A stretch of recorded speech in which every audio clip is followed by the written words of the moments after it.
Hola, hola, espero que estén bien. Hoy el tema que abordaremos será sobre crecimiento en conocimiento. ¿Cómo hablaremos de esto? Pues ustedes recuerdan que hemos estado hablando acerca de los temas de sabiduría, conocimiento, y conocer la palabra de Dios nos hace comprender claramente las cosas. Cristo enseñó, pero ¿qué enseñó?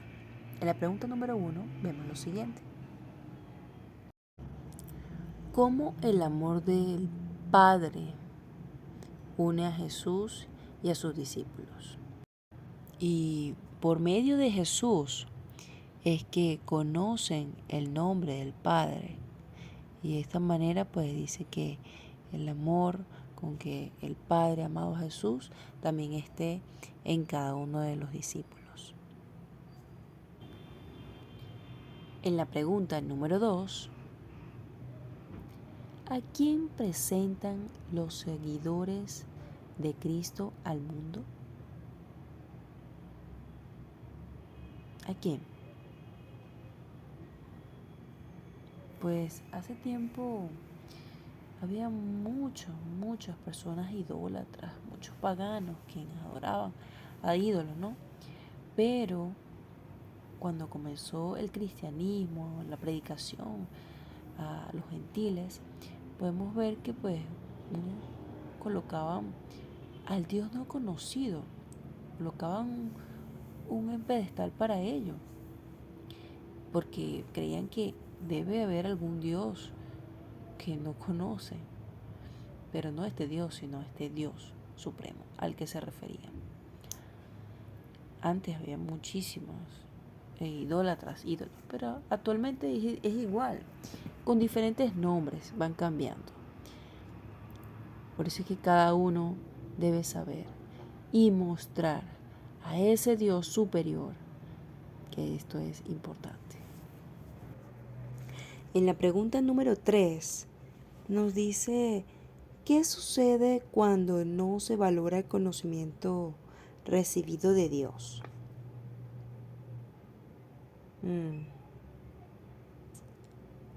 El pensamiento, las personas que de pronto tienen ídolos y no valoran ese conocimiento divino, sino que adoran a los ídolos y desobedecen a Dios sabiendo que existe un Dios.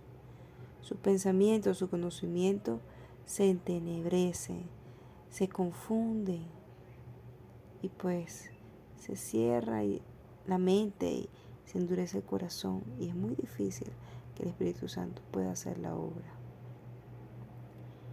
y puedan comprender, o rechazan a Dios, esa sabiduría, esa inteligencia.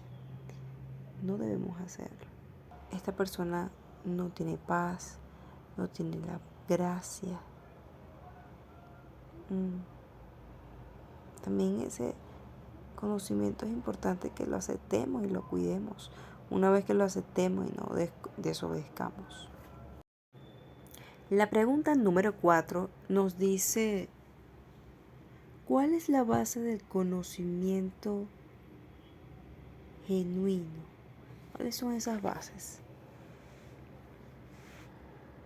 Nosotros sabemos que ese conocimiento perfecto que nos une a Dios está basado en ¿qué?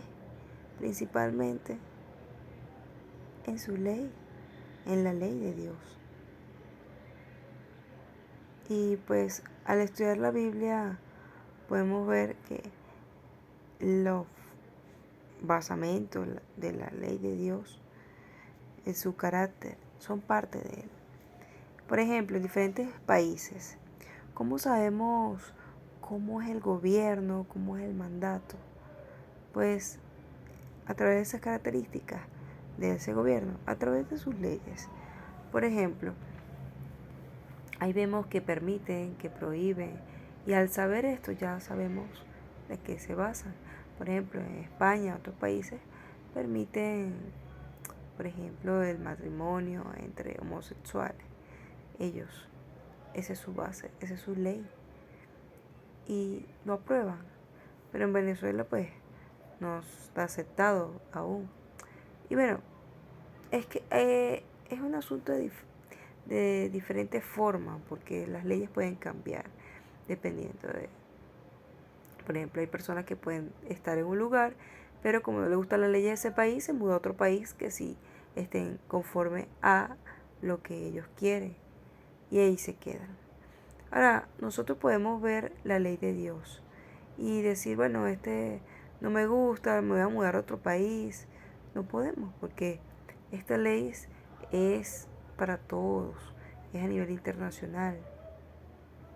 Es importante que tengamos claro cómo eh, el gobierno, pues, que de Dios se rige por estos 10 mandamientos, por esta ley, y que nos conozcamos a nosotros mismos, qué estamos realizando, y de esta manera puedes tener todo claro.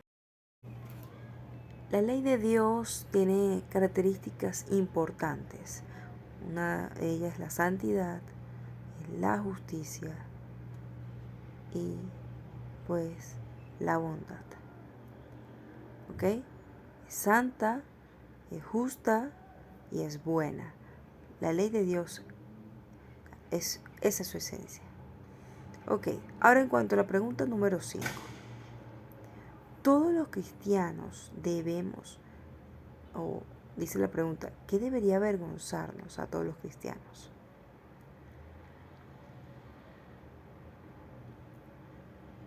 Vemos que en la calle pues hay personas que, por ejemplo, no conocen la ley de Dios, desconocen, son ignorantes y no saben la realidad del sábado, si deben obedecerlo, descansar, qué deben hacer. Y pues no descansan el día sábado, conociendo la ley de Dios, pues bueno, de pronto dicen, bueno, ya estoy perdida, ya está anticuada. Nosotros nos debería dar vergüenza, pena con los vecinos, con los familiares, con los amigos que no conocen la palabra de Dios, que no conocen las Sagradas Escrituras. Y porque no se trata de que yo mismo estudio, yo voy a la iglesia, pero ¿qué pasa con las personas de la calle? No les entrego un volante, no les hablo de la palabra de Dios, no les enseño nada. Entonces, se pierden por mi responsabilidad, por mi culpa, porque yo pude haberles explicado de la Biblia. De pronto la persona dice que está ocupada, de pronto que no quiere, pero es importante que comprendamos esto.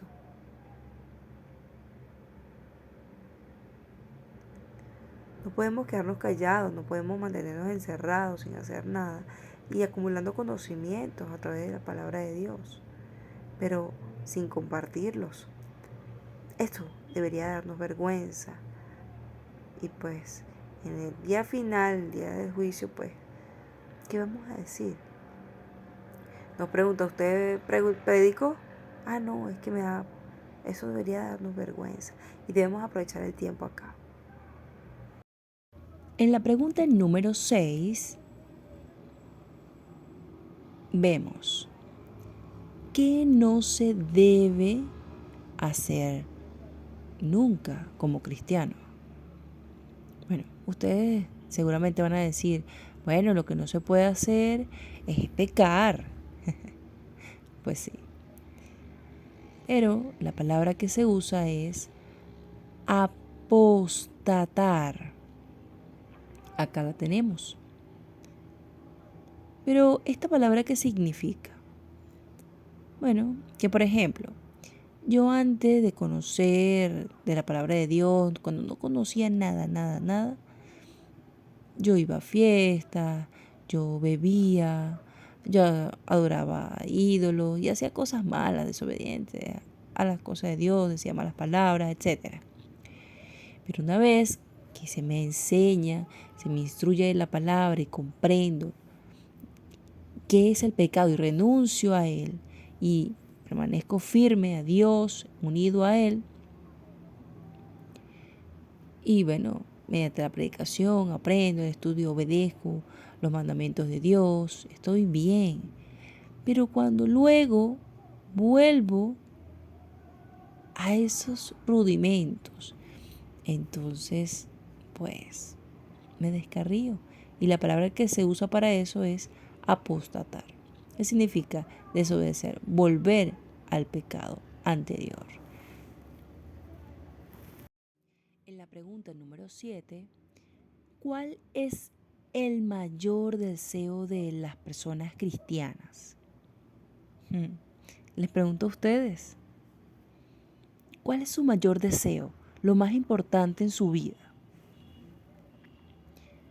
Pues conocer a Dios, ver a Dios cara a cara, estar unido a Él, ir al cielo y estar bien, en paz, tener esa alegría.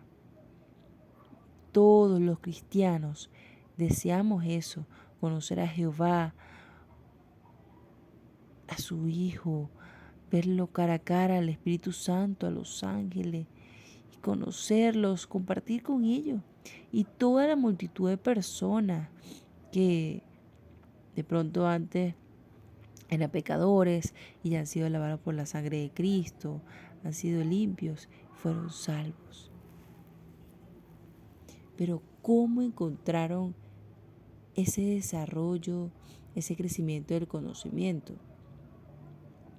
Progresivamente, estudiando la palabra de Dios, viendo a Dios a través de su Santo Espíritu, que pues lo ayudará a arrepentirse de los pecados y estar pues a la altura conforme a la ley de Dios. ¿Ustedes quieren alcanzar ese cielo?